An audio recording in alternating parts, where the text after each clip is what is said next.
Chapter 1. The Transfer Student. The first rays of sunlight danced across the gilded gates of Kingsvale Academy, one of the most exclusive schools on Earth. With tuition reaching $300,000 a year, it was a realm reserved for heirs of empires, CEOs, aristocrats, and the elite born into wealth. And then there was me. "My name's Jet Cigarro," I said as I stepped out of the black Toyota sedan.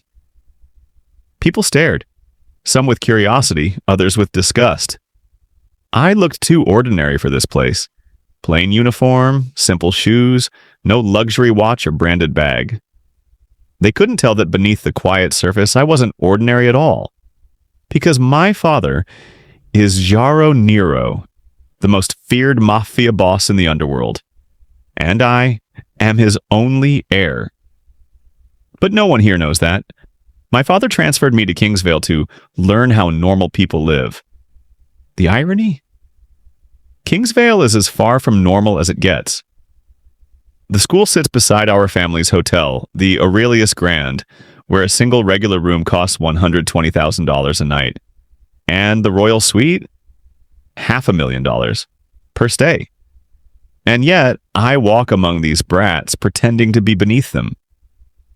"Class, we have a new transfer student today," said Mr. Ronnie Cruz, my homeroom teacher. "Please welcome Jet Cigarro from St. Laurent Academy." The class gasped. St. Laurent was one of the most elite schools in the world. For a moment, I saw flashes of surprise, maybe even respect. But then the teacher added, "He's here on a scholarship." Laughter filled the room like poison gas. From the back, a tall guy with slicked-back blonde hair smirked. "A scholar? In Kingsvale? What's next? Janitors teaching math?" The group behind him snickered. They were the kind of kids who thought money made them gods. Their leader's name? Brandon Berg, the son of one of the country's biggest IT corporations. A prince of privilege spoiled since birth. I stayed silent. Let them laugh. I've learned long ago, real power doesn't need to speak. Mr. Cruz shot them a glare. "Enough! Mr. Cigarro, you may take any vacant seat." I scanned the room. Every seat I approached, someone suddenly claimed it was reserved or taken. A girl whispered loudly, "Ugh, keep him away." I'm allergic to poor people. My jaw tightened. So this is how they see me. Not as Jet Cigarro, son of Jaro Nero, the consigliere's heir, but as a nobody. Only one seat remained, in the far left corner beside another outcast, a quiet girl with silver hair buried in a book. Her name tag read Yvonne Gates. She glanced up and gave a faint smile, then returned to her reading. I sat beside her. The laughter continued behind me, but I ignored it. They didn't know who they were laughing at. Yet. During the lecture, and I felt pieces of paper hit my back. Someone threw a crumpled note that said, "Poor boy." Wrong school. Then came bits of trash, a wet spitball. I clenched my fists, holding it in. Mr. Cruz turned once, and they all froze like angels. But the moment his back turned, the hyenas came back to life. At lunch, I sat alone in the corner of the cafeteria, quietly eating my sandwich. Then they came, the same group from class. Brandon dropped his tray beside me, spilling juice across my uniform. "Oops," he said with a smirk. "Didn't see you there, scholar boy." His friends laughed. One threw mashed potatoes at me. The laughter echoed, but all I could hear was the pounding in my chest. I stood up slowly, eyes locked on Brandon. My fists clenched, knuckles cracking. He leaned closer, grin widening. "What? You gonna cry?" "Poor boys don't fight." Before he could finish, he swung. A punch, fast, sloppy. It connected with my jaw. The cafeteria went silent. I didn't move. I just stared at him, calm, expressionless. And in that quiet, cold voice I inherited from my father, I said, "You just made the biggest mistake of your life." To be continued. Chapter 2. The Warning Beneath the Smile. The echo of that punch still rang in the cafeteria. Hundreds of eyes watched me, waiting, some for a fight, others for a show. But I didn't swing back. I just stood there, silent, brushing the dirt off my uniform like it was nothing. My jaw ached, but my pride didn't. Brandon grinned, expecting me to snap. "What's wrong, scholar boy?" "Don't tell me you're scared," I met his eyes, calm and steady. "I'm not scared," I said quietly. "I just don't hit people who aren't worth it." His smirk faded. A few nearby students gasped, some even snickered under their breath. Brandon's face turned red. "What did you just say?" I didn't answer. I simply picked up my tray, wiped the spilled juice from my sleeve, and walked away. Behind me, I heard him yell, "You better watch your back, Sigro!" I didn't turn around. If only he knew how many people in this city would actually watch his back vanish if I gave the order. That afternoon, I sat alone under the old oak tree behind the gym. The breeze carried the faint sound of laughter from the courtyard. It was quiet here, a rare peace in a world full of noise and arrogance. Then a soft voice spoke. "Hey, you okay?" It was Yvonne Gates, the girl from class. Her silver hair glowed faintly under the sunlight. I gave a small nod. "Yeah, I'm fine. Happens all the time," she frowned. "You didn't even fight back." I could have done a lot of things," I interrupted gently, "but none of them would have been worth it." She studied me for a moment, her eyes sharp but kind. "You're not what they think you are you?" I smiled faintly. "No one ever is." She chuckled. "You talk like an old man." "Maybe I've seen too much," I said softly, almost to myself. Later that evening, the school grounds grew quiet. Most students were gone except the cleaning staff and a few who stayed for club meetings. Brandon and his gang lingered in the parking lot, laughing loudly near their expensive cars. A black SUV stopped at the far end of the road. The windows were tinted, the engine silent. From inside, a man in a suit watched them through the windshield. He wore a silver ring with the symbol of a lion's head. After a moment, he took out his phone and spoke quietly. "He's safe, boss." "The kid didn't fight back." "Just like you taught him." A voice on the other end replied, calm and deep. "Good. Let them underestimate him. The world is quieter when your enemies think you're harmless." The next day, the entire school buzzed with whispers. The news spread fast. Brandon's family's company website had been mysteriously hacked overnight. Private files leaked, stock prices dipped. The IT security team couldn't trace the source.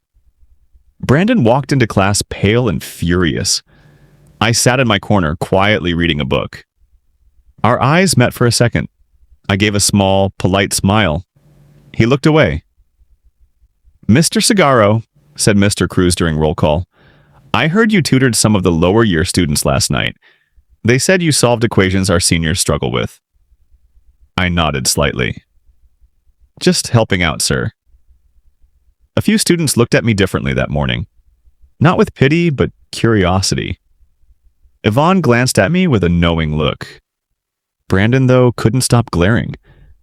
He didn't know it yet, but the game had already started. To be continued. Chapter 3. Whispers of Respect. A week had passed since the cafeteria incident.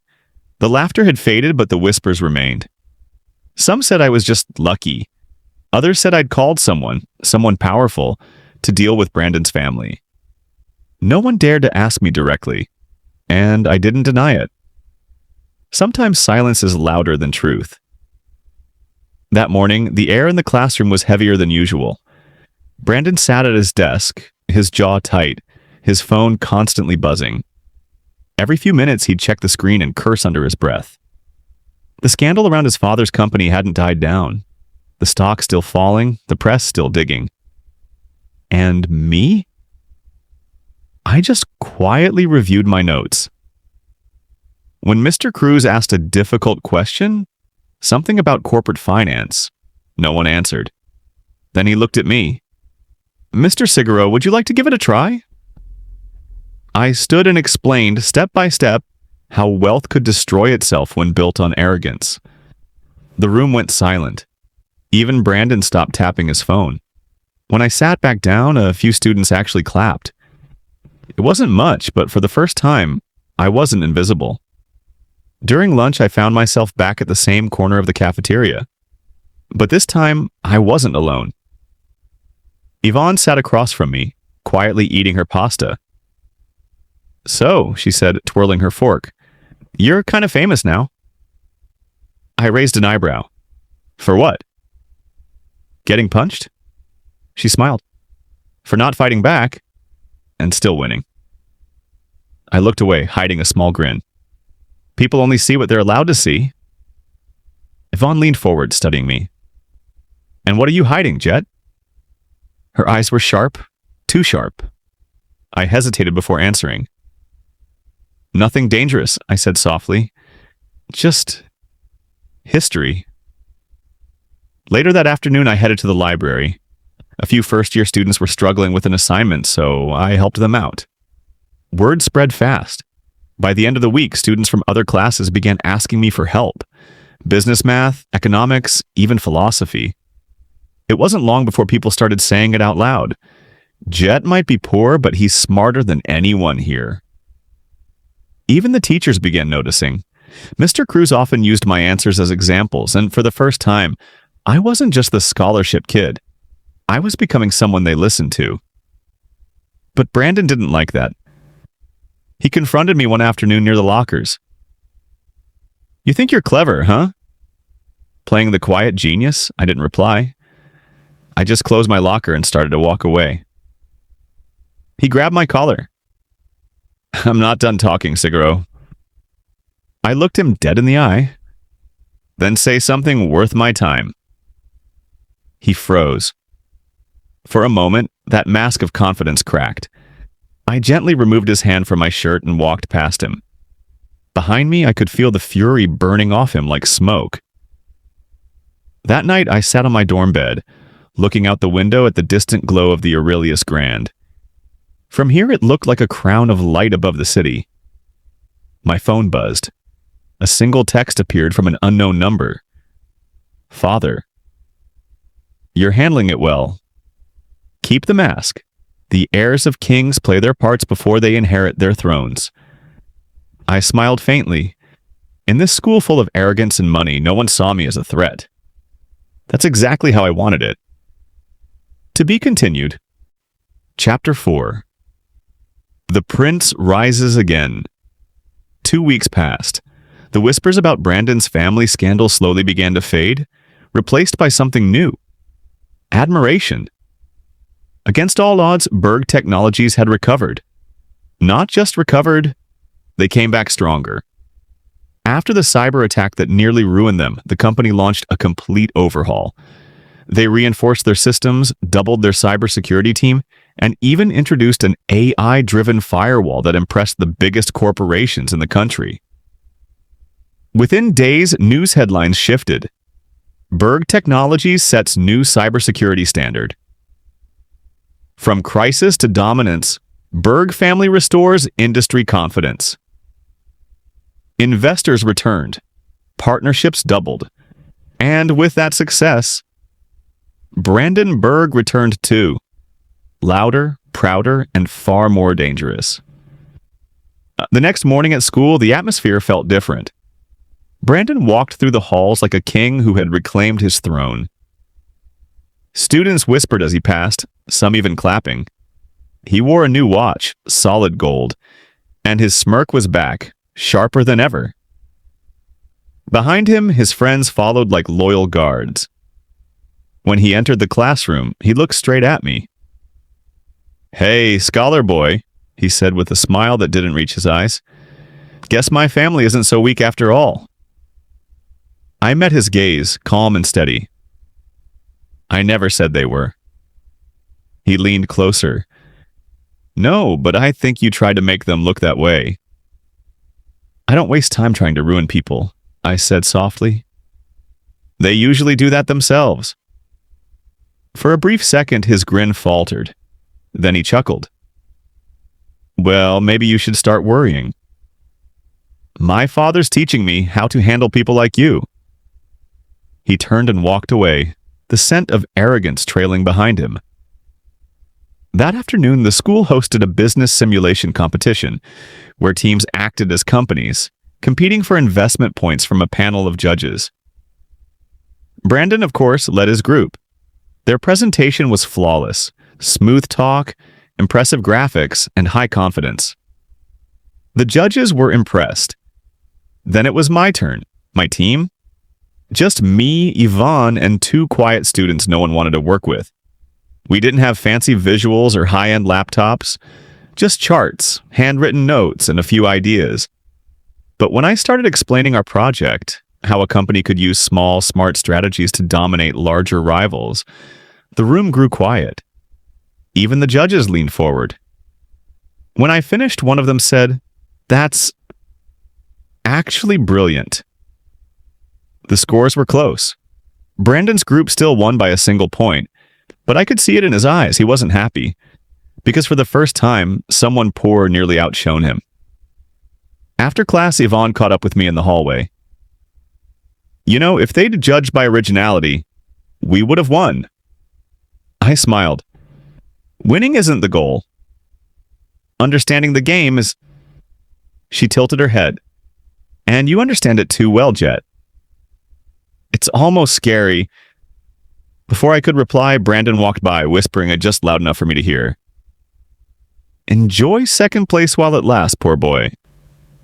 Next time, I'll make sure you don't even get a chance to speak. I didn't respond.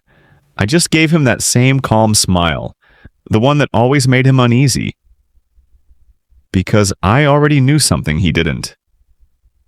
That night, I sat on my bed staring at the faint glow of my laptop screen. A private message flashed across the encrypted network my father's men used. New client approaching Berg Technologies. Requesting evaluation. Orders? I typed back slowly, deliberately. Approve. Let them rise higher. The higher they climb, the harder they'll fall. I closed the laptop, leaned back, and whispered to myself, let him have his victory. For now, to be continued. Chapter 5. The shadows turn against me. The wind outside whispered through the tall trees that lined Kingsvale Academy. It was the kind of calm that comes before a storm. After the business competition, I noticed small changes, almost invisible at first. Teachers who once smiled at me now looked past me. Classmates who used to ask for help suddenly avoided me, their eyes full of quiet judgment. I didn't need anyone to tell me what was happening. This was Brandon's game now. It started in Mr. Cruz's class. He called on me to solve a question on the board.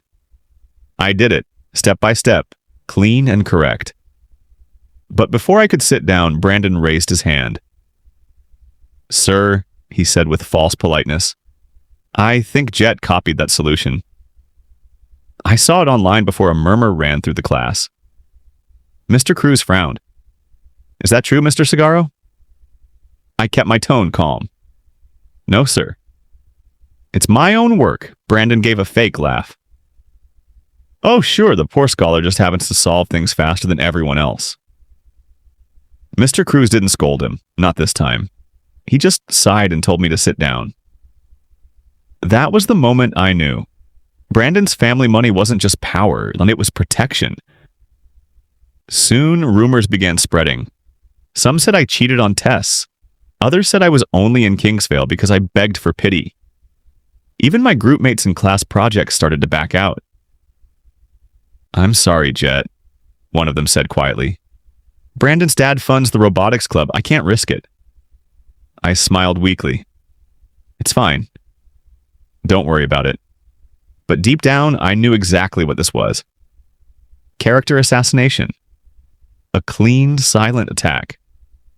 The kind I'd been trained to recognize since I was old enough to walk. One afternoon, I overheard two teachers in the hallway.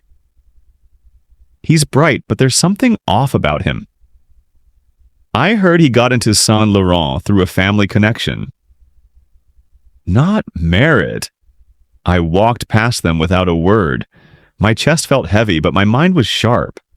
This wasn't anger, it was focus. Because if Brandon thought humiliation would break me, he had no idea who he was dealing with. The next day, Mr. Cruz announced the upcoming Leadership Forum, a major school event where students would propose charity projects to real investors and donors. It was the kind of event that could define someone's reputation. Brandon immediately stood up. "Sir, I'd like to volunteer as a presenter." "I already have a full proposal." Mr. Cruz smiled. "Of course, Mr. Berg." "Anyone else?" Silence. Then Yvonne raised her hand. "Sir, Jet and I would like to join too." The whole class went quiet. Brandon turned his head slowly, eyes narrowing. "You're joining against me?" Yvonne smiled politely. "No, Brandon. We're just joining." He chuckled, low and dangerous. "All right then. Let's see if the scholar boy can play in the big leagues." After class, Yvonne found me sitting beneath the oak tree again. "You knew he'd turn everyone against you," she said softly. "Why not fight back?" I stared at the sky, watching the clouds drift. "Because sometimes," I said, "you don't fight the fire. You let it burn itself out." She frowned. "You sound like you already have a plan." I smirked. "Plans are like storms, Yvonne. The more silent they are, the more damage they'll do when they arrive." That night, as the city lights shimmered beyond the school walls, my phone buzzed. A message appeared. Encrypted, anonymous. "Report. Berg Technologies expanding into school systems." "Data access confirmed orders?" I typed back slowly. "No interference yet. Let them build their tower. When the time comes, I'll only need one push." I set the phone down and leaned back. Brandon thought he was turning the world against me. What he didn't know was that the world was already shifting, quietly and in my favor. To be continued? Chapter 6. Whispers in the Golden Hall. The next week at Kingsvale Academy began like a calm sea before the storm. Brandon Berg had returned to his throne, the king of the Golden Hall, surrounded by his two most loyal knights. Warren Stork, the loud one, whose family owned Stork Bite Burgers, a fast food empire with over 70 branches nationwide. And Douglas Green, quiet but cunning, heir to Green Harvest Chips, a vegetable snack company that made hundreds of thousands of dollars each month. They were the perfect trio: money, reputation, and influence. When they walked together, the hallways parted like waves before a royal procession. That morning, Warren tossed his phone onto Brandon's desk, grinning. "Bro, you won't believe what I just saw." Brandon looked up lazily from his tablet. "What is it now?" "Your favorite scholarship kid." Warren smirked. "Guess where he was last night?" Douglas leaned in. "Where?" Warren laughed. "Aurelio's Grand Hotel, the most expensive hotel in the city." Brandon froze for a second. "Aurelio's Grand? You sure?" "Got pictures," Warren said, tapping the screen. He was walking out of the lobby, clean suit, talking to the staff like he owned the place. Douglas whistled. No way he could afford that. "What's he doing there?" Warren shrugged with fake innocence. "Maybe he's finally begging for sponsors." "Or selling something else," Brandon's eyes darkened. But then he smiled, slow and dangerous. "Let me guess," he said. "You've already spread it?" Warren grinned wider. "It's all over the school group chat, man. Everyone's saying he went there to beg for money from some rich guests." Brandon leaned back in his chair, satisfied. "Good. Let them believe it." Douglas added, "You're really not letting him breathe, huh?" Brandon smirked. "He wanted to play with fire. Now he'll know how hot it really gets." By noon, the rumor had spread like wildfire. Every hallway, every lunch table, every whisper carried the same twisted story. "Did you hear? Jet Cigarro was spotted at Aurelio's ground last night. They say he was begging for funding. Imagine how desperate he must be. Poor boy, pretending to be rich again. Even the teachers had heard, though they wouldn't admit it. One of them muttered quietly in the faculty lounge. Such ambition is admirable, but arrogance is dangerous. But the truth? It was far from what they thought. Jet Cigarro hadn't gone to Aurelio's Grand to beg. He'd gone there because it was his hotel. The Aurelio Group, one of the country's most exclusive hotel chains, was owned by an absent branch of the Cigarro family. One that Jet never spoke about. He'd simply visited to oversee a quiet business dinner, one that even the media didn't know existed. But Jet didn't bother correcting the rumor. He walked the hallways in silence, eyes calm, posture straight. If they wanted to talk, let them talk. A lion doesn't argue with sheep. That afternoon, Brandon caught up with Jet in the courtyard. "Well, look who's here," Brandon said, loud enough for everyone nearby to hear. "How was the Aurelio's Grand, Jet? Did they give you a good discount for your begging session?" Laughter echoed around them. Even Warren and Douglas were smirking behind Brandon. Jet just looked at him, calm, unreadable. Then he smiled faintly. "You're funny, Brandon. You should try stand-up. Maybe that's the only stage you'll ever own." The laughter stopped instantly. Brandon's jaw clenched. Before he could respond, Jet simply walked past him, hands in his pockets, like a ghost slipping through walls. That night, while Brandon celebrated his victory, Jet sat on the balcony of Aurelio's Grand, overlooking the city lights. He sipped his coffee quietly, the wind carrying the faint sound of music from the ballroom below. His phone buzzed. A single message appeared. Rumor reached full spread. Reputation data collected. Proceed with next phase? Jet's lips curved into a quiet smile. "Not yet," he typed. "Let them build their lie a little higher.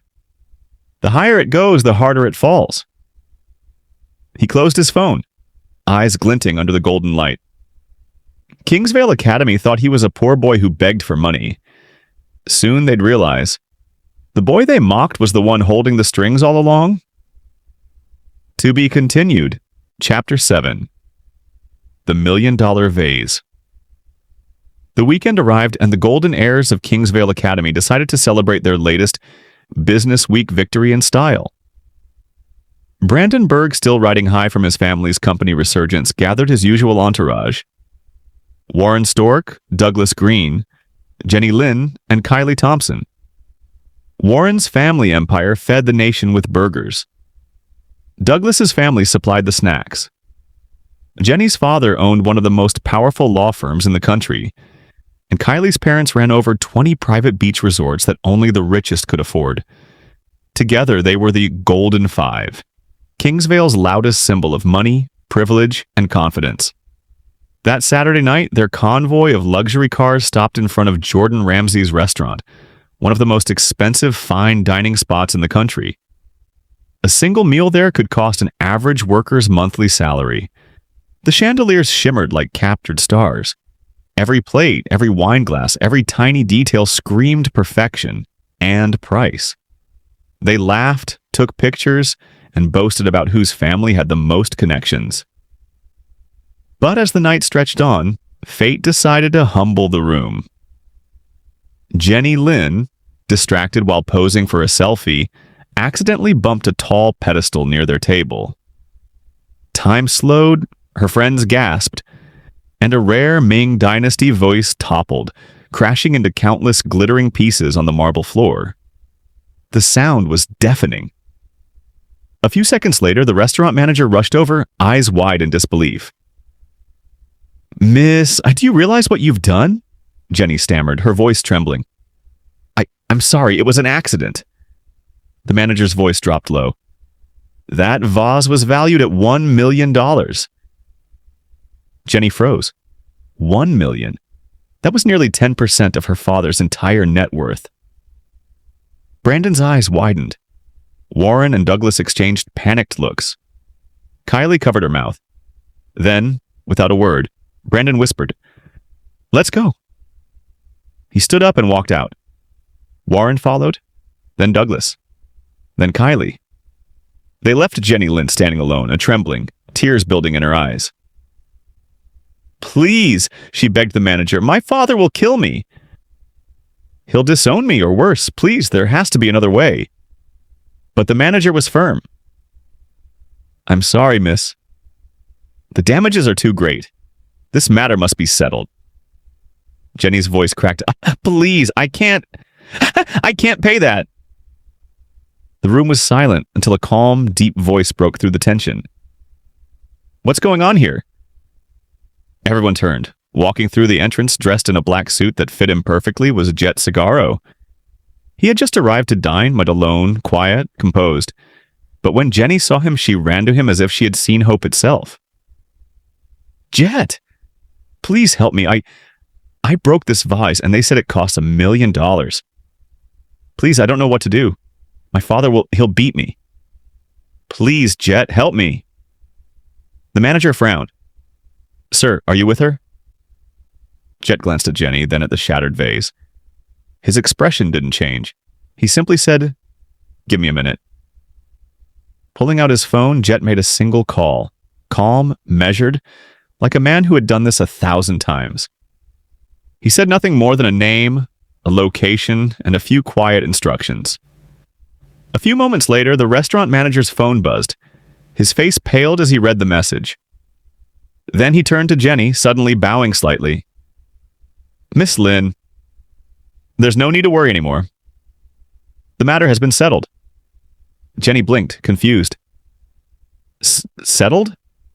But how?" The manager only smiled nervously. "Please enjoy your evening." Jenny looked around, but Jet was gone. He had already left, leaving behind only the faint echo of his name on the manager's lips. The next morning, the story exploded across Kingsvale Academy. "Did you hear? Jenny Lynn broke $1 million vase at Jordan Ramsay's restaurant? Someone said Jet Cigarro fixed it for her." "No way.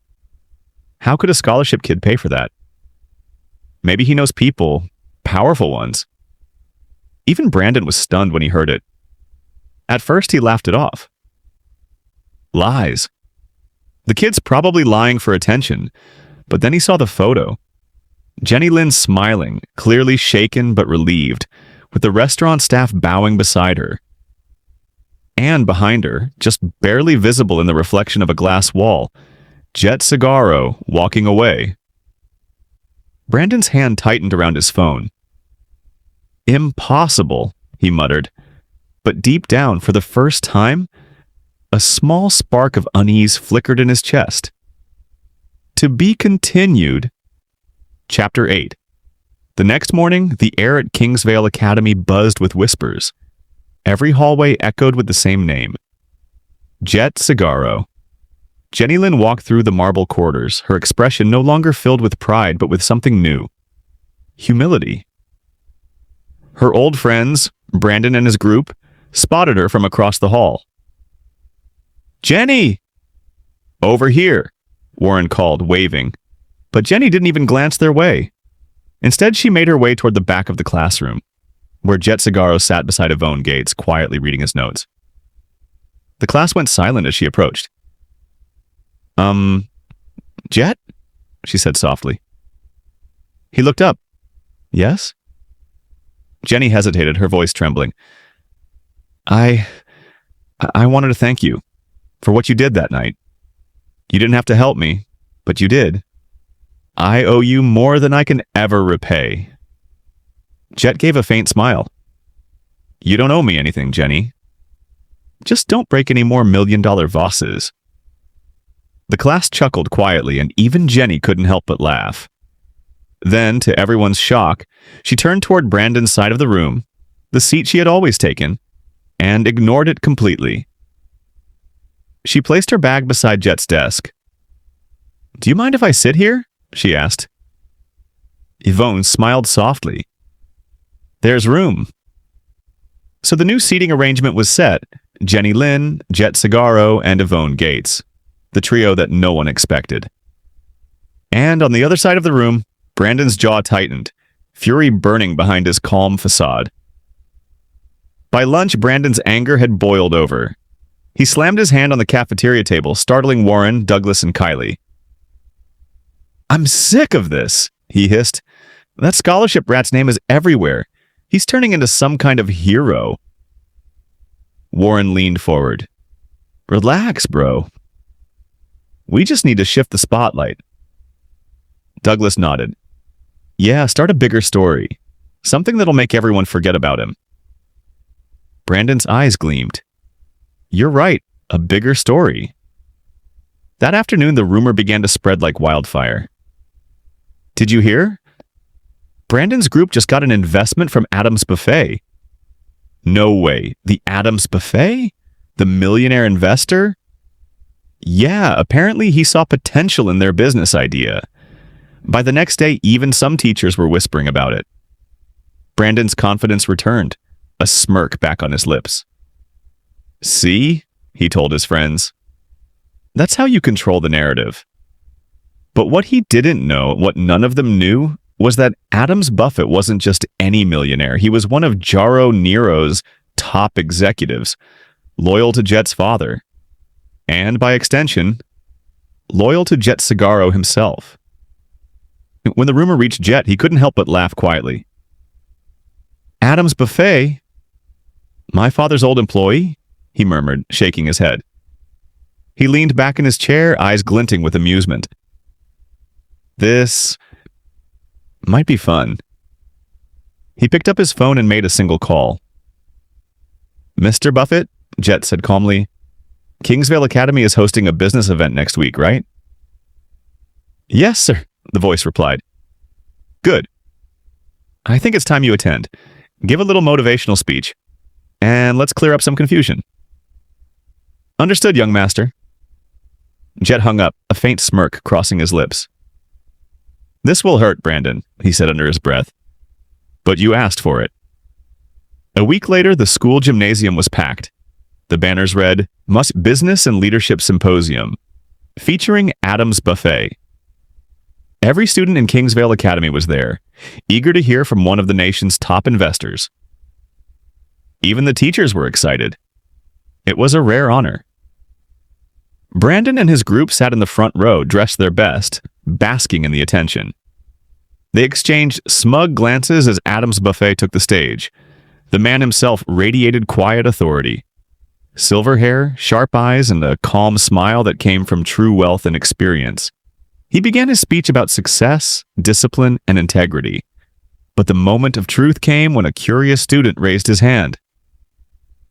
"Mr. Buffett, is it true that you recently invested in Brandon Berg's company?" The crowd murmured. Brandon straightened proudly in his seat. But Adams Buffett blinked, genuinely confused. "I'm sorry," he said politely. "Who?" The student repeated louder. "Brandon Berg, sir?" "From Kingsvale Academy. It's been all over the school news." A ripple of silence spread. Adams Buffett chuckled softly. "I'm afraid there must be some misunderstanding. I've never met nor invested in anyone by that name." The entire gym froze. Brandon's smile vanished. Warren looked pale. Douglas dropped his pen. Jenny Lynn and Yvonne exchanged stunned glances, then turned toward Jet. He sat there calmly, one leg crossed over the other, watching the scene unfold with quiet satisfaction. He didn't need to say a word. The truth had already done the work for him. When the event ended, Brandon stormed out of the hall, his pride shattered, his group silent behind him. And from the back of the room, Jet stood, buttoned his coat, and whispered to himself, "Checkmate." Chapter 9. The Shadows. Behind the Name. The night after Adams Buffett's speech, Brandon Berg sat alone in his room. Lights off, curtains drawn, the glow of his laptop the only light. His name was all over the school group chats again, but this time, not with praise. So he lied about Adams Buffet? Can't believe he faked an investment. He's finished. Each message felt like a blade to his ego. He had gone from the most admired student in Kingsvale Academy to the biggest liar in a single day. His phone buzzed. Dozens of messages from his friends, but none of them were there to defend him. Even Kylie stopped replying. Even Douglas stayed quiet. Only Warren sent one message. "We need to hit back, bro. Find something on him." Brandon's eyes narrowed. "You're right," he muttered. "Let's see who Jet Cigarro really is." The next day, while the rest of the school whispered about yesterday's humiliation, Brandon was busy digging. He spent hours searching online. No records, no photos, no family background. It was as if Jet Cigarro didn't exist before transferring to Kingsvale Academy. "That's impossible," Brandon murmured, scrolling through search results. "Everyone leaves a trace." So he went deeper. He bribed a few tech club students to borrow school records. He even slipped an envelope to one of the admin staff. Finally, after days of searching, he found something. A small note buried in the student database. Emergency contact, Yaro Nero. Relationship, father. Brandon's eyes widened. That name sounded familiar. He typed it into his search bar, and what appeared on the screen made his stomach drop. Yaro Nero, CEO of Aurelio Group, rumored Mafia figure with ties across Europe and Asia, owner of Aurelio's Grand Hotel and multiple offshore businesses. Estimated net worth? Unconfirmed, possibly billions. Brandon leaned back in shock. Wait, no way, that can't be real. His hands trembled slightly as he scrolled down article after article. Everything connected. The hotel, the influence, the money, even Adam's buffet. It all led back to one name. Yaro Nero. And Jet Cigarro was his son. Brandon's mind raced. His breathing quickened. He remembered the way Jet had laughed when Adam's buffet's name came up. The calm way he handled the vase incident. The silence. The confidence. It all made sense now. He wasn't just a scholarship student. He was the heir to a mafia empire. That night, Brandon met secretly with Warren, Douglas, and Kylie at his family's private lounge. The air was thick with tension. "So?" Warren asked. "Did you find anything?" Brandon looked around before whispering, "Yeah. I found everything." He showed them the files, pictures, articles, reports. Warren's jaw dropped. "Dude, are you serious? He's that Jet?" Kylie gasped. "The one from the Aurelio Empire?" "The Mafia one." Douglas stayed silent, staring at the photo of Yaro Nero. His face had gone pale. Brandon grinned, but it wasn't a happy grin. It was the kind that comes before something dangerous. "So that's how he's been doing it," he said softly. "All this time, pretending to be poor. He's been playing us." Warren frowned. "Bro, if what you're saying is true, we shouldn't mess with him. That's not some business kid. That's dangerous people." But Brandon slammed his fist on the table. "I don't care. He embarrassed me in front of the entire school." "I'm not backing down," Kylie whispered nervously. "Brandon, what are you planning to do?" Brandon leaned back, eyes burning with anger and envy. "I'm going to expose him," he said darkly.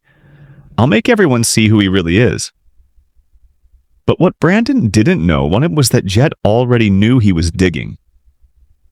From the upper floors of Aurelio's Grand, Jet sat in a dimly lit office, watching the city lights through the glass. A man in a black suit stood beside him, holding a tablet. "Sir," the man said, "our sources confirmed Brandon Berg has accessed restricted data from the Academy's system." "He's looking into your identity." Jet didn't seem surprised. He just sipped his espresso. "Let him dig," Jet said quietly. "Sometimes the truth destroys faster than a lie." He stood up, adjusting his cuffs. "Prepare the next move." If Brandon wants to play this game...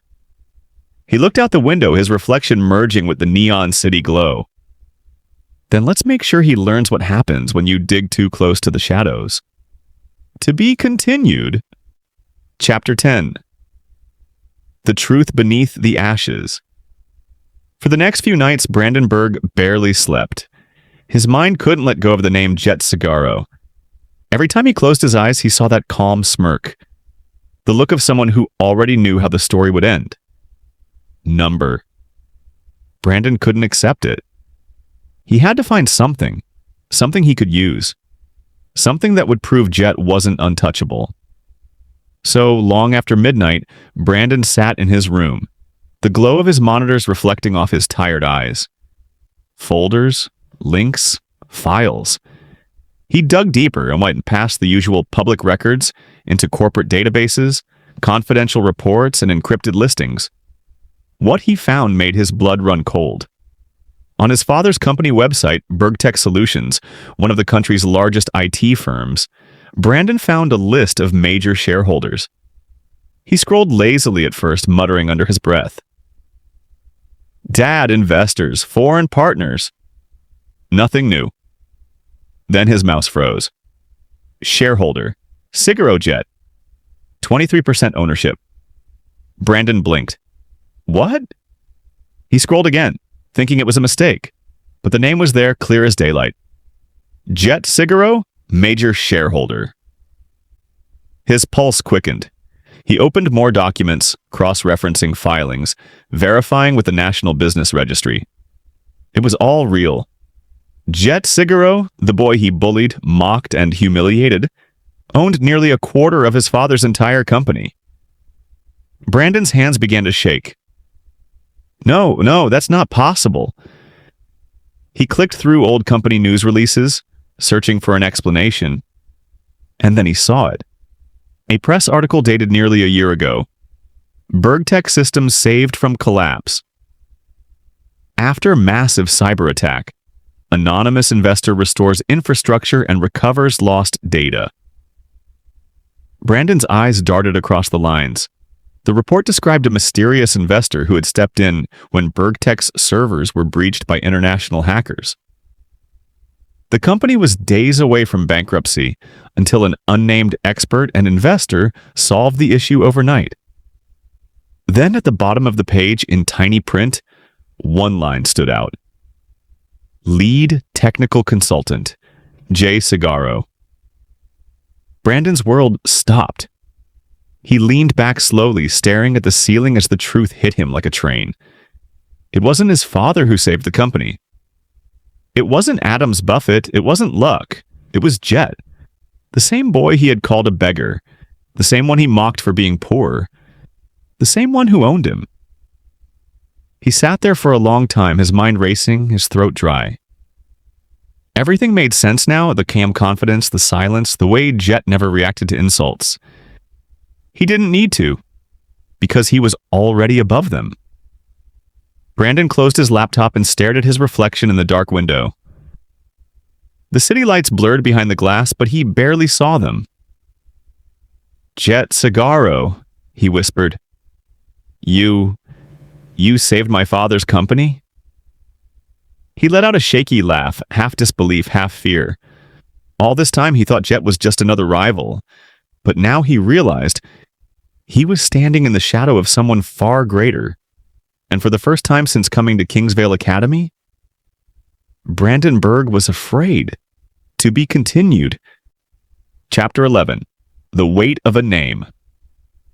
The next morning, the halls of Kingsvale Academy gleamed as if nothing had changed.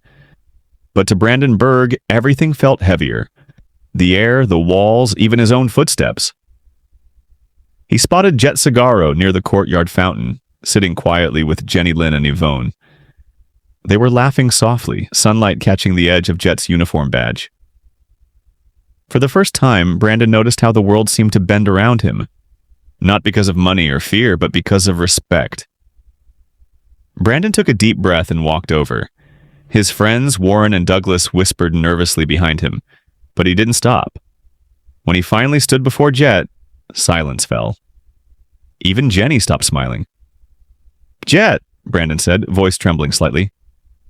I know. Jet looked up, expression calm as ever. Know what? That you're the one who saved my father's company. That you're a shareholder. That you... Brandon swallowed hard. That you own everything I thought was mine. Jet didn't reply. The breeze rustled through the courtyard trees, carrying the quiet weight of truth. Finally, Brandon spoke again, his tone breaking. I made fun of you. I looked down on you. All this time, I thought power came from money, from how people looked at you. But you never needed to show it. Jet stood up slowly. He looked at Brandon not with anger, but with something deeper. Pity, maybe. Or understanding. I didn't save your father's company to humiliate you, Brandon, Jet said softly. I did it because I could. Because power isn't about stepping on others. It's about lifting people even when they don't deserve it. Brandon's eyes burned. For the first time in his life, he bowed his head. I'm sorry. Jet gave a faint smile. Apologies don't change the past, but they can shape what you become next. He walked past Brandon, his voice calm but sharp enough to carve through pride. Kingsvale Academy isn't about who has more. It's about who learns more. That night, Brandon sat alone on the academy rooftop, staring at the glowing skyline. The same city that once felt like his playground now looked like a lesson. He realized that true success wasn't built on fear or money. It was built on respect, empathy, and the courage to grow after being wrong. For the first time, Brandon didn't dream about power. He dreamed about purpose. And somewhere in the distance, the wind carried the faint echo of a voice.